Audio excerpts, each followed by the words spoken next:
পারিনি। আজকে আমি হাতে নাতে ধরেছি। আর কি হাতে নাতে ধরছস বল আমাকে, কি আমি বুঝতাছি না তো।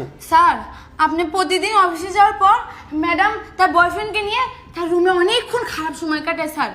আজকে আমি হাতে নাতে ওনাদেরকে ধরে দরজার তালা দিয়ে রেখেছি।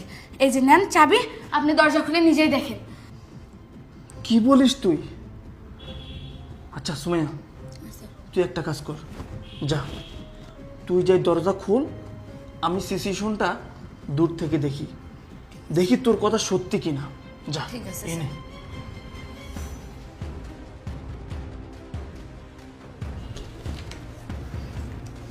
ওই বেয়াদব চাকরানির বাচ্চা, তোর এত বড় সাহস! তুই কোন সাহসে দরজা বন্ধ করছিস? হ্যাঁ, কোন সাহসে? আর কি বললি তুই? কি বললি? তোর স্যার আসবে? তুই তোর স্যারকে সবকিছু জানাই দিবি? মারো মেরেই ফেলো। দাঁড়াও।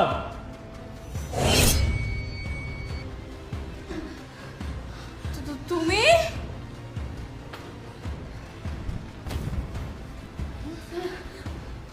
সুমাইয়া, তোমার কোনো ভয় নেই, আমি চলে আসছি। যাও তুমি তোমার কাজ করো, আমি দেখতেছি।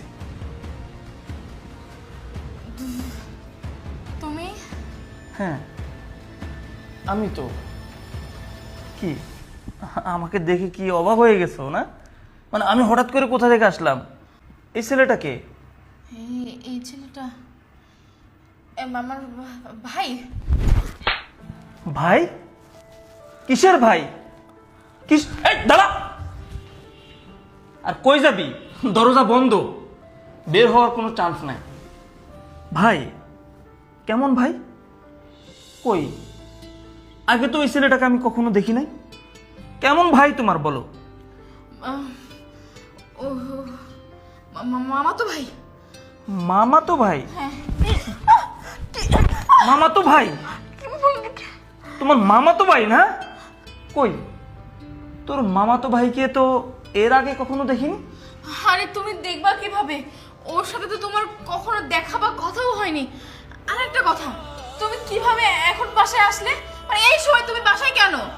ও, আমি এই সময় বাসায় কেন? অবশ্যই এটা তো অবিশ্বাস্য কথা, কারণ এই সময় তো আমার বাসা থাকার কথা না। আমি এই সময় কেন বাসা আসছি সেটা জানতে চাও? শুনো, তুমি আমাকে প্রশ্ন করছো আমি এই সময় বাসায় কেন। অবশ্যই আমি এই সময় বাসায় কেন থাকবো? এই সময় তো আমার অফিস করার টাইম, কিন্তু বাসায় কেন আসছি